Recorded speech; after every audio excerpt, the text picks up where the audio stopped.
안녕하세요. 반갑습니다. 오늘도 하나님 말씀으로 하루를 시작하는 모닝방에 오신 여러분들 주님의 이름으로 환영하고 축복합니다.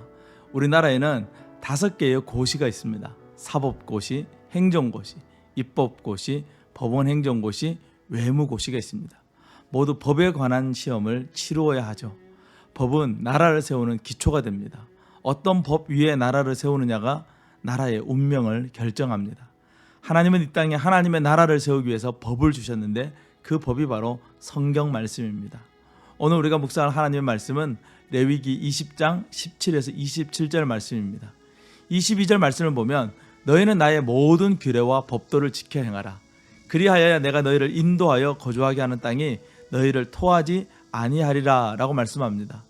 하나님의 백성인 우리는 하나님께서 제정해 놓으신 규례와 법도를 지키며 살아가야 합니다. 말씀은 세상 법과 같이 사람이 만든 것이 아니라 우리를 창조하신 전능하신 하나님께서 우리를 위해서 친히 제정해 주신 것입니다. 이 법은 우리를 향한 하나님의 사랑의 마음을 담고 있습니다.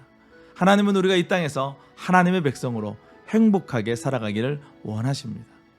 그러나 죄는 우리의 행복을 빼앗아가지요.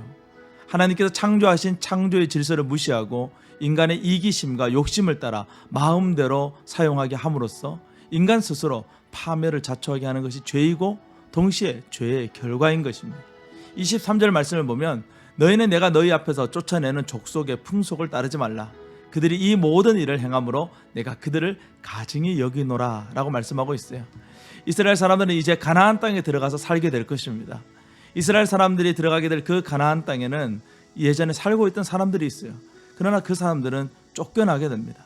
쫓겨나게 된 이유는 그들이 앞에서 열거된 가증스러운 죄를 아무렇지도 않게 저질렀고 더 이상 하나님께서 그들을 지켜보시고 계실 수가 없는 지경에 이르렀기 때문입니다.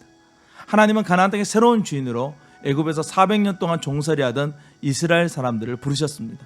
하지만 새로운 땅에 들어가서 살기 위해서 한 가지 조건이 필요했습니다. 그 조건은 하나님의 법을 따르는 것이었어요. 하나님의 법은 하나님이 창조하신 인간의 본분을 지키며 살아가는 것입니다.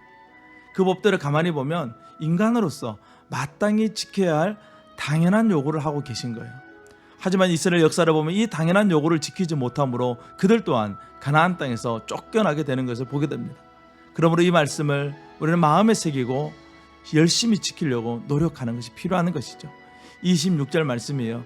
너희는 나에게 거룩할지어다. 이는 나 여호와가 거룩하고 내가 또 너희를 나의 소유로 삼으려고 너희를 만민 중에서 구별하였음이니라. 레위기는 하지 말라는 명령들이 무수히 많이 나옵니다. 하지만 그 요구들은 하나같이 누가 봐도 하지 말아야 될 것들이에요. 하나님은 우리가 성결한 삶을 살아가기를 원합니다. 죄의 늪에 빠져 살지 않고 하나님의 은혜 안에 살아가기를 원합니다. 우리를 불행하게 만드는 죄들을 열거하심으로써 그러한 죄에서 벗어날 것을 요구합니다. 오늘은 주일을 준비하는 토요일입니다. 지난 한 주간 우리의 삶을 되돌아보며 주일 예배 가운데 주실 하나님의 크신 은혜를 바라보는 우리 모두가 될 수 있기를 간절히 소망합니다. 오늘도 승리하세요. 샬롬.